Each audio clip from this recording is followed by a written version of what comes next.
Welcome to Rock Solid Productions, where in this episode we are going to spend some time breaking down the Intellivision Amico, speaking to CEO Tommy Tallarico to find out who exactly is the Amico for. Stay tuned.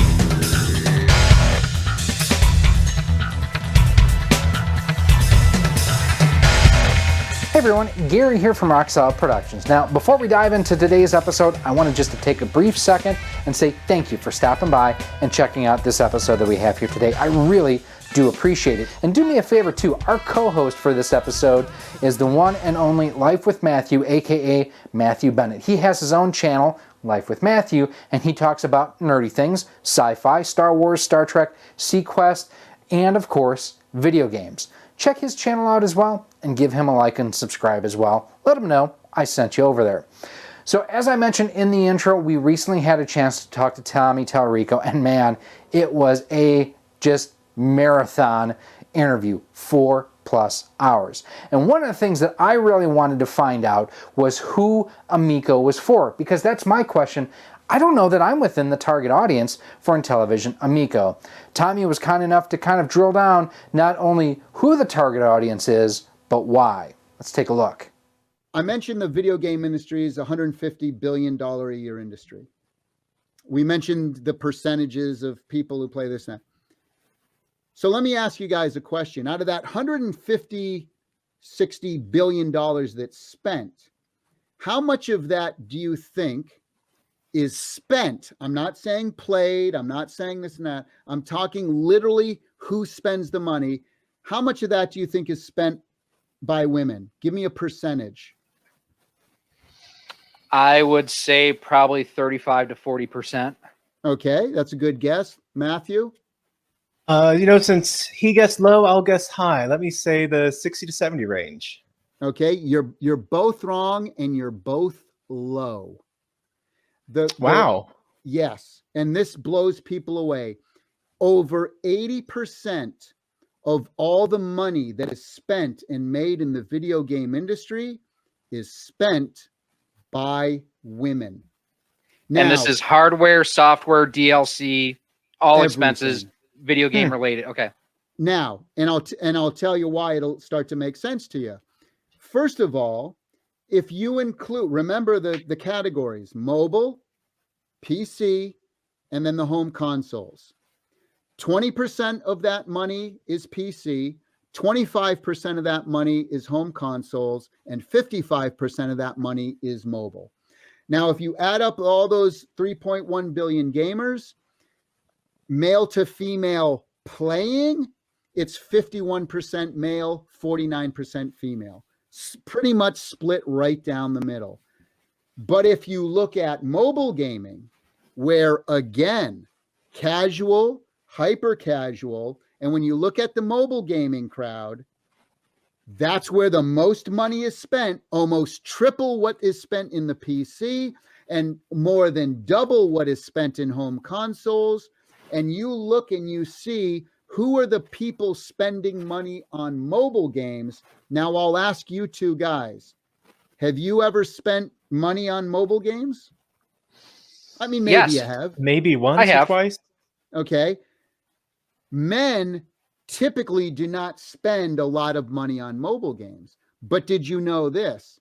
The average person the average amount of money that is spent on mobile just in the United States, because China and they're crazy around the world, but let's just take the United States for a second. The average person, spends $93 a year on mobile gaming. It's a different type of mentality. And so it's $249. It comes with Gary distracted us. It comes with I'm good, aren't I? It comes with I'm impressed. I had forgotten. I was on to the next thing already. I'm bringing it back full circle on you. It's $249, but you get two controllers. Okay. Do you know the last video game system that came standard with two separate video game controllers? Do you guys know what it was? Think about Super it. NES? I was going to say Sega. Exactly. Boom. You are. That's why you are who you are, my friend. You know your stuff, right? And that came out. Do you know what year that came out in Japan? 1991 or 92? 90 in Japan, Okay. 91 in the US, right? So that means, guys, that there hasn't been a video game system that has come standard with two separate controllers.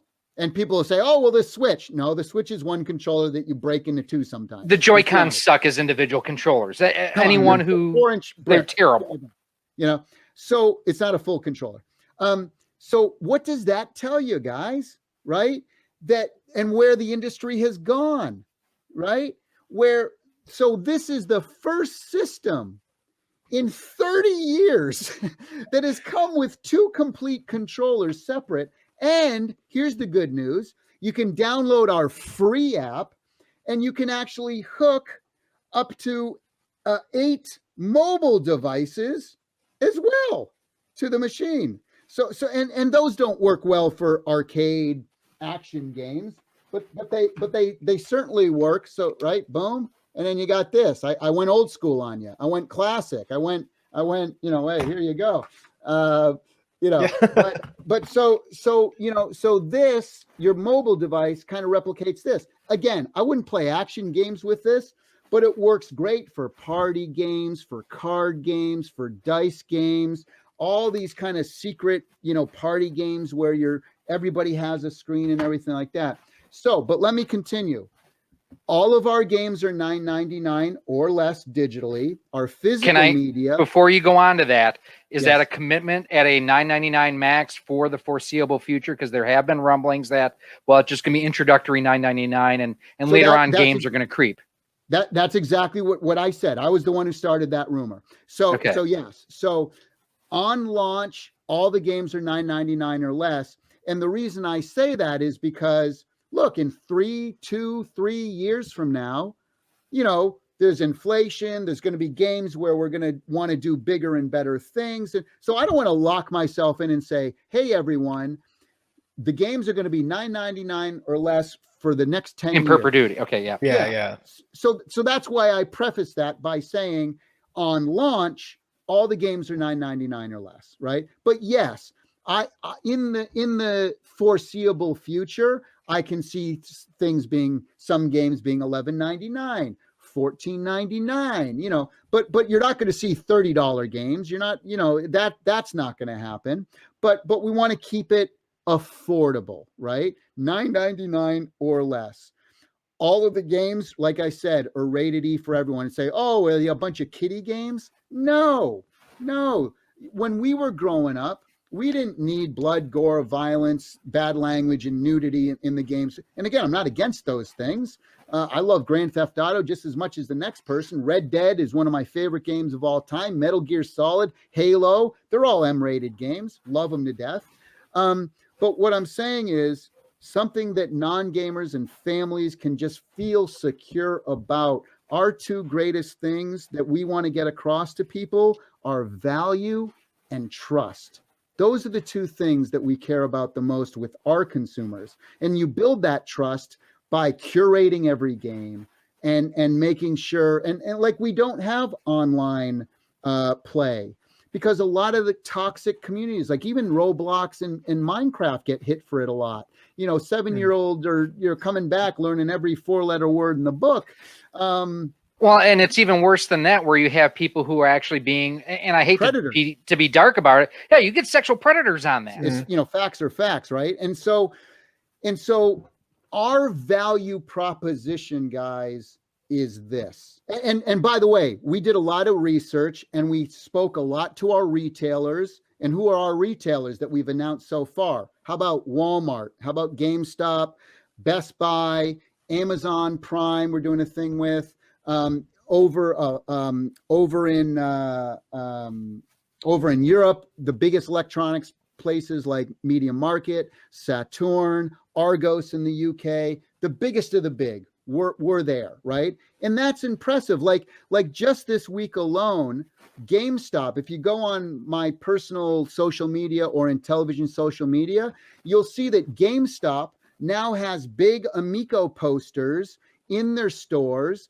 You get the circular that they give out. You'll see Amico right next to Pokemon, Nintendo, Xbox, and PlayStation. If you look up on the monitor, you'll see Amico stuff, and we're still 8 months from launch. Now, let me ask you guys this. When was the last time that you walked into a GameStop and saw a home console, standalone home video game console being sold and promoted that wasn't Microsoft, Sony, or Nintendo? When was the last time? When you walk into GameStop, you see green Xbox, you see blue PlayStation, you see red Nintendo. Well, guess what? Now there's a fourth section, and it's going to be Intellivision Amico. That's pretty cool, right? NES Addict said, will there be a kiosk in the store to play? Absolutely. Very, very important as part of our go-to-market strategy. And we learned this from Nintendo and from the Wii. The Wii had to get it in people's hands. If you saw a billboard for the Wii up there, you would have been like, what the hell is that dumb thing? And I hate the name, right? They had to get it in people's hands. We're doing mall tours. We're doing in-store kiosks. That's the most important. That's where we're spending our money. How do we know that? Because we got the folks who were the senior executive marketing vice president of Nintendo, who launched the Wii, who launched the GameCube, who launched the Super Nintendo, who launched the Nintendo DS, the biggest selling video game system ever of all time, 155 million units, right? Those are the people who are helping to launch us as well. So we're not just like pulling this stuff out of the hat. We've done tons and tons of market research. And I can tell you, when you put a family in front of Amico and they play it and you say, would you pay this $249? All day long, all day long, all day long. Again, if you do want to watch the full 4-hour plus interview, we do have that here on the channel. I'll have it linked right up there for you as well. I do want to thank Tommy for taking so much time and spending it with us. And if you haven't done so yet, do me a favor, check out my friend Life with Matthew Bennett, my co-host here during this interview. He does everything from sci-fi, Star Trek, Star Wars, to video game stuff. So go ahead, give him a chance, and I think you will like what you see there. Now, if you are looking for more episodes from this interview, we will be posting them, and we'll have an entire dedicated playlist. And until then, you can go ahead and check out these videos right here. Thank you for watching this video. If you would like to support the future of Rock Solid Productions, you can do so by visiting our Patreon page at patreon.com/rocksolid. For as little as $1 a month, $12 a year, you'll get early access to all of our video content, exclusive content, and a whole lot more. You can also become a channel member here on YouTube for as little as $1.99 a month, and with that, you get a badge next to your name when you comment or post on the channel, and you are acknowledged whether you are a channel member or a Patreon supporter at the end of each and every one of our videos. You can also support the channel by visiting our Teespring store on screen now, where we have t-shirts, sweatshirts, hoodies, masks, cell phone cases, and much more. Again, thank you for watching, and I hope to see you soon.